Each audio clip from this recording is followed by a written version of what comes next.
आप सभी का स्वागत है आज के वीडियो में। और आज के वीडियो में जो हम फिलॉसफी की जिस ब्रांच के बारे में बात करने जा रहे हैं वो इंडियन फिलॉसफी की बहुत ही इम्पोर्टेंट ब्रांच है, जिसको हम सांख्य फिलॉसफी के नाम से जानते हैं। तो आज हम सांख्य फिलॉसफी के बारे में विस्तार पूर्वक जानकारी लेंगे, उसकी इम्पोर्टेंस क्या है आज के परिप्रेक्ष्य में, और उसकी जो एपिस्टेमोलॉजी है, उसका जो सोर्स ऑफ नॉलेज है, और सबसे इम्पोर्टेंट चीज़ सांख्य हमें बताता है कि क्रिएशन जो क्रिएशन हुआ है यूनिवर्स का, वो कैसे हुआ है। तो आइए ज़्यादा समय न लेते हुए हम शुरू करते हैं आज का वीडियो। और सबसे पहले एक बात कि वीडियो आप लोग देखते हैं बट उसमें कोई कमेंट और सब्सक्रिप्शन नहीं आता है हमारा। तो सांख्य फिलॉसफी दिया है दोस्तों कपिल मुनि ने। ओके, सांख्य फिलॉसफी जो है कपिल मुनि ने दिया है, और जिसको उनका कपिल मुनि को फाउंडर माना जाता है सांख्य फिलॉसफी का। ओके, सो सांख्य फिलॉसफी बेसिकली कपिला जो है, हमारे जो कपिल मुनि हैं, वो बताते हैं अब कि सांख्य फिलॉसफी बेस्ड है दो ऐसे एलिमेंट पे जिसको हम जिसको हम प्राकृतिक और पुरुषा के नाम से जानते हैं। ओके, तो आइए इसके बारे में आगे हम और समझेंगे कि प्राकृतिक और पुरुषा क्या है। सांख्य फिलॉसफी एडवोकेट करता है सत कार्यवाद को। ओके, इट्स एडवोकेट्स सत कार्यवाद which express effect exist in its material cause prior its, मतलब ये बताता है कि जैसे ही कोई इफेक्ट है, ओके, उसके अंदर जो कॉज है वो पहले से ही मौजूद होता है। किसी भी प्रोडक्ट है, जो भी आपके सामने प्रोडक्ट आ रहा है, उसमें कॉज पहले से ही एग्जिस्ट करता है। सांख्य फिलॉसफी बेसिकली ये बताता है। आगे बढ़ते हैं तो द वर्बल मीनिंग जो सांख्य का हमने पहले ही बता दिया है कि जो वर्बल मीनिंग जो होता है सांख्य का वो होता है नंबर। ओके, नंबर इसका, और ये 25 एलिमेंट के बारे में बात करता है। Okay, now the term Sankhya is also used mean विचारा।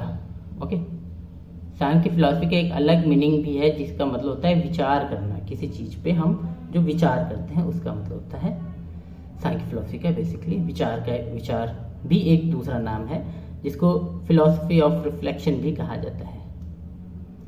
Got it? आइए, सोर्स ऑफ इंफॉर्मेशन देखिए, जैसे हमने बता दिया कि कपिल मुनि जो हैं हमारे, वो इसके फाउंडर हैं। तो बेसिकली जो पहला सोर्स जो हमें मिलेगा वो सांख्य कपिल ने जो लिखा होगा उसी टेक्स्ट बुक से मिलेगा। बट अनफॉर्चुनेटली हमें उस टेक्स्ट बुक के बारे में कोई जानकारी नहीं है, लेकिन हमें ये जानकारी है कि उन्होंने कौन सी किताब लिखी थी। तो पहला उन्होंने लिखा था सांख्य प्रवचन। ओके, सांख्य प्रवचन द ओरिजिनल सांख्य सूत्र है, और दूसरा है तत्वमास, ये शॉर्ट वर्क है कपिल मुनि का। ओके, इसके बारे में एक और बुक है ईश्वर कृष्णा ने लिखा है। ईश्वर कृष्णा ने एक बुक लिखी है जिसको कि सांख्य करिका कहा गया है। ओके, दूसरी जो सोर्स हमें मिलता है वो सांख्य करिका का मिलता है। पहला कपिल मुनि ने दिया है सांख्य प्रवचन और तत्वमास, और दूसरा जो है ईश्वर कृष्ण ने दिया है Samkhya Karika. Okay, now the two other famous books, जो दो फेमस बुक हैं, जो है तत्व समासा और सांख्य सूत्र। तत्व समासा एंड सांख्य सूत्र। Okay, got it? आइए आगे बढ़ते हैं। सो हम देखते हैं कि ऑब्जेक्टिव क्या है सांख्य फिलॉसफी की। हमने ये तो देख लिया कि सांख्य फिलॉसफी जो है 25 एलिमेंट्स के बारे में बात करता है। इसको कपिल मुनि ने दिया है। इसके दो बहुत ही इंपॉर्टेंट एलिमेंट हैं, प्राकृतिक और पुरुषा। बट इसके ऑब्जेक्टिव क्या है? इसका ऑब्जेक्टिव दोस्तों ये है कि ये 3 टाइप्स ऑफ जो प्रॉब्लम है उसका सोल्यूशन निकालने की कोशिश करता है। यानी ये आपको ये बताने की कोशिश करता है कि देखो 3 तरीके की हमारे सामने प्रॉब्लम्स होती है और उसका जो सोल्यूशन है वो क्या है। तो पहला जो प्रॉब्लम इन्होंने बताया है आध्यात्मिक। ओके, आध्यात्मिक प्रॉब्लम्स वो होती है जो ह्यूमन बीइंग खुद क्रिएट करता है, हम खुद क्रिएट करते हैं। दूसरा होता है आदि भौतिक, जो कि एलिमेंट्स के द्वारा क्रिएट किया जाता है, जैसे हमारी कभी तबीयत खराब हो जाती है ना, जैसे कि अभी कोविड आ गया था, तो ये क्या है, ये कैसा है, आदि भौतिक है, एलिमेंट्स के द्वारा हो रहा है। यहाँ पे जितने भी एलिमेंट्स प्रेजेंट हैं, हवाओं का दूषित होना या जो भी है। फिर है आदि दैविक, वो प्रॉब्लम जो सुपर नेचुरल है, जिसका कॉज हमें पता नहीं चलता है, और वो सुपर नेचुरल कॉजेज होती हैं। तो सांख्य का एक है एम है जो कंप्लीट, जो हमारी जो तीन प्रॉब्लम है उससे कंप्लीटली हमें छुटकारा मिल जाए, या हम पूरी तरीके से उससे क्या नाम है कह सकते हैं कि पूरे तरीके से हम इन तीनों प्रॉब्लम से दूर हो जाएं, ये सांख्य फिलॉसफी बताना चाहते हैं। ओके, इसका यही ऑब्जेक्टिव है कि ये तीन प्रॉब्लम है ये हमारे लाइफ में ना हो।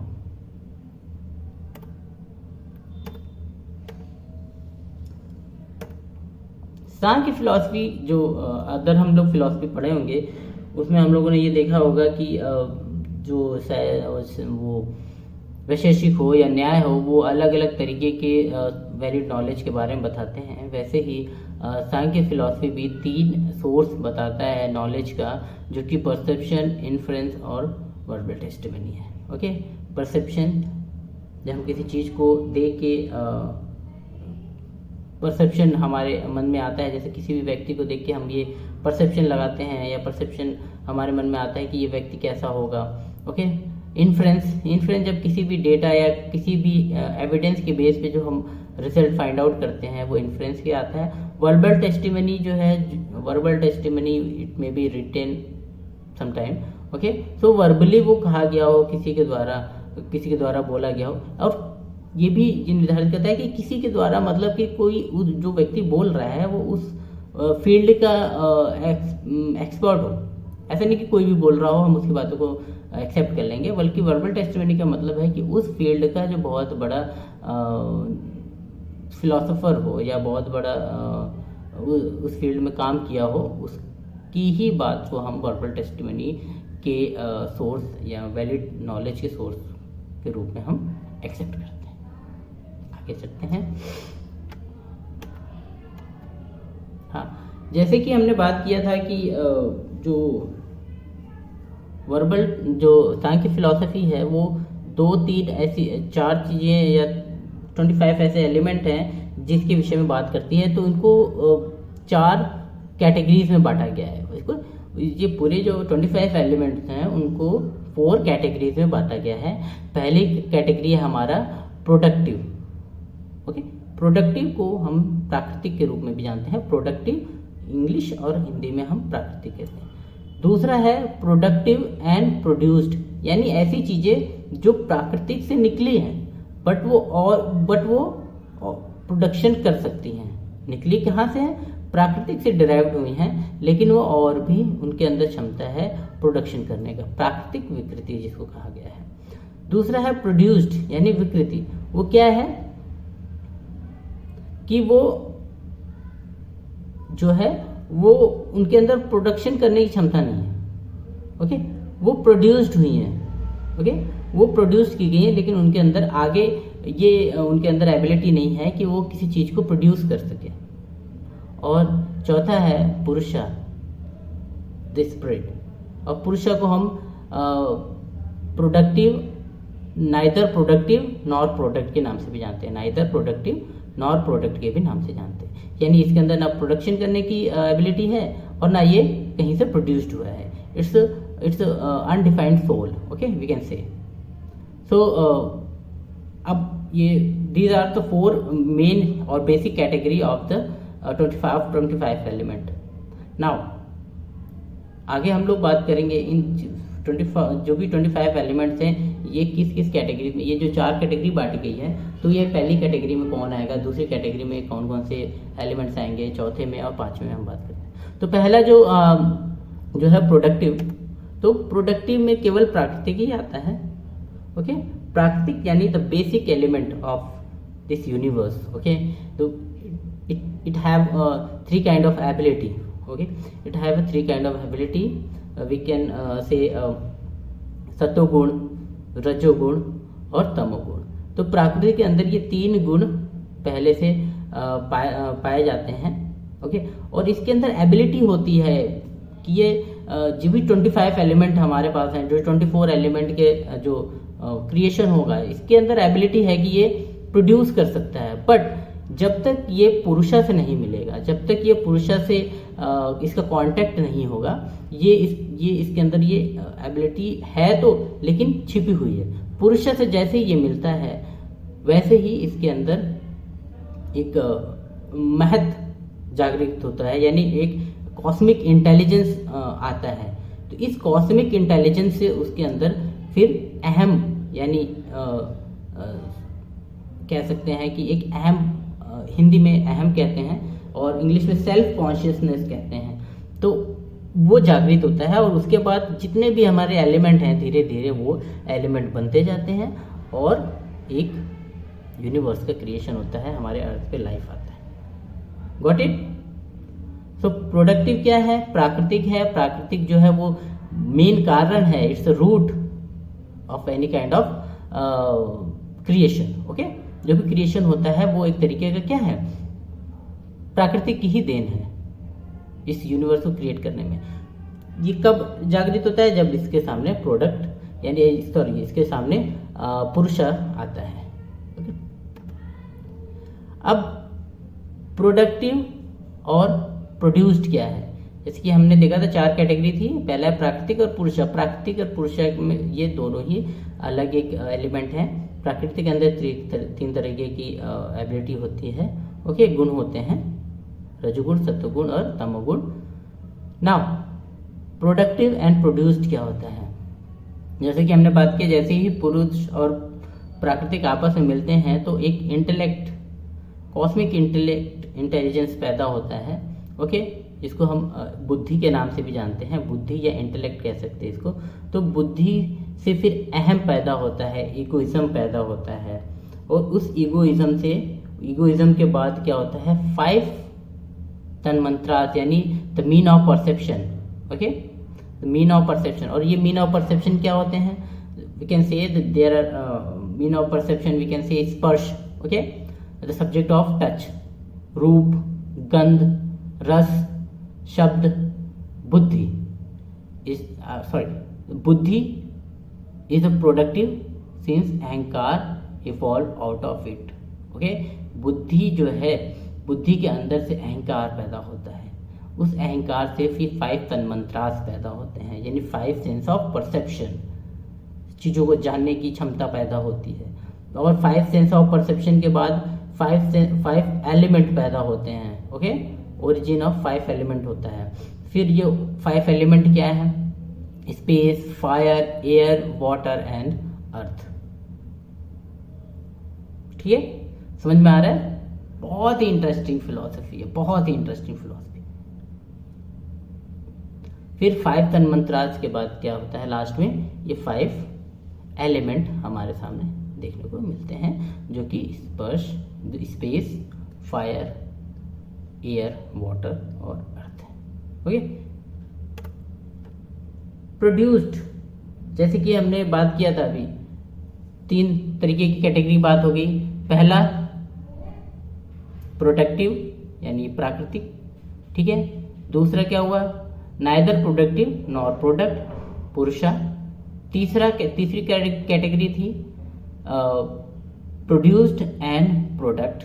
ओके, चौथी कैटेगरी है प्रोड्यूस्ड, यानी जो हमने बात किया था, इन दिस द 16 पदार्थ कम्स. इसमें क्या होता है? 16 तरीके के पदार्थ आते हैं.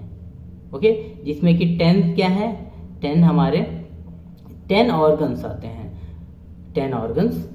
ओके, पूरा मिला के 16 होता है, जिसमें कि 10 हमारे जो होते हैं वो ऑर्गन होते हैं, जो जिसमें से 5 जो हमारे होते हैं सेंस ऑर्गन होते हैं और 5 एक्शन ऑर्गन होते हैं. And we all know what kind of sense we have. Okay, sense organ we have and action organs. Okay, so और ये तो हो गया 10, क्या बोला था 16 होंगे. तो 5 हो गया सेंस ऑर्गन, 5 हो गया एक्शन ऑर्गन, 1 हो गया क्या माइंड. एक हो गया क्या, माइंड। माइंड और इंटेलिजेंस ये अलग अलग है। ओके, माइंड और जो इंटेलिजेंस जो हमने बात किया है, जो महत्व होता है वो अलग है। वो महत्व जो है पुरुष और प्रकृति के मिलने के बाद आता है, और ये जो होता है ये प्रोड्यूस्ड होता है। ओके, तो 5 सेंस ऑर्गन हो गए। ओके, 5 हमारे एक्शन ऑर्गन, 1 माइंड, कितना हो गए 11। अब क्या चाहिए 5, क्योंकि इसमें 16 थे, तो 5 जो हमारे हो गए ये अर्थ, एयर, वाटर, फायर और स्पेस, ये सब क्या है, ये हमारे 5 एलिमेंट हो गए। ओके, तो 16 हो गया। और 5 हमारे क्या थे, 5 हमारे प्रोडक्ट एंड प्रोड्यूस थे। एक था इंटेलेक्ट, अहम, और 5 हमारे तन्मंत्रास थे। Got it? समझ में आ रहा है आप लोगों को? ओके, सो ये बेसिकली ये जो था ये हमारा सांख्य फिलॉसफी पे एक छोटा सा प्रेजेंटेशन था। अगर किसी भी एलिमेंट के बारे में अगर आपको नहीं समझ में आया है, जैसे वो प्राकृतिक हो या पुरुषा हो या अदर कोई भी फिलॉसफी हो, तो ज़रूर हमसे कांटेक्ट करें। और अपने आप लोग कमेंट और लाइक नहीं करते हैं और चैनल को सब्सक्राइब भी नहीं करते हैं, तो जितनी भी हम लोग मेहनत करते हैं, जब आप चैनल को सब्सक्राइब करते हैं तो एक हमें खुशी मिलता है और आप हमसे जुड़े रहते हैं, और वीडियो आते ही आप देखते हैं तो हमें बहुत खुशी होती है। तो प्लीज़ चैनल को लाइक करें, सब्सक्राइब करें और शेयर करें। तब तक के लिए आप सभी से अलविदा। फिर आइए हमारे चैनल पे और कुछ हम नया करने की कोशिश करेंगे, और हमें अपने लाइक और सब्सक्रिप्शन से प्रमोट करें। तब तक के लिए धन्यवाद। जय श्री राम।